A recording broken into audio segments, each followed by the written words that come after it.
Ты попал в Плейстоцен, но племя нашло тебя первым. Ты хотел починить машину времени, но случайный контакт запустил ее слишком рано. Теперь ты один в Плейстоцене. Перед тобой белая равнина, как шрам, усыпанная костями. А вдалеке, у костра, первобытные люди. Но что-то тебя в них пугает. Вот инструкция, чтобы дожить хотя бы до следующего утра.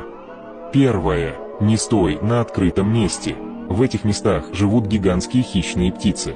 Они не садятся, а парят часами, наблюдая за движением.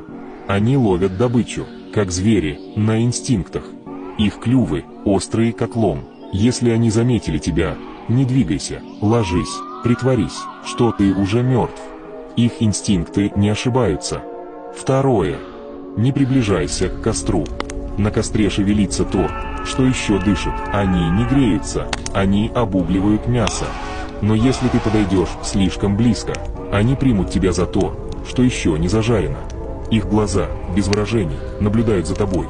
И если ты окажешься в пределах досягаемости, это будет конец. У них нет слов, но они безошибочно чувствуют чужака. Третье.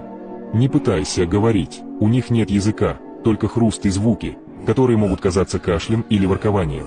Слова для них – магия, чуждая.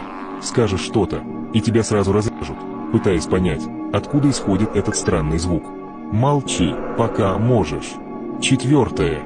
Если снег под ногами начнет трескаться, не двигайся, под ним живет нечто, что чувствует колебания. Его не видно, но оно слышит все, что происходит на поверхности. И если ты слишком торопишься или начинаешь двигаться, оно начнет подниматься, и ты окажешься у него в пасти. Ты думал, что управляешь машиной времени, но она просто хотела, чтобы ты попал именно сюда. И теперь ты либо станешь как они, либо они сделают из тебя что-то хуже.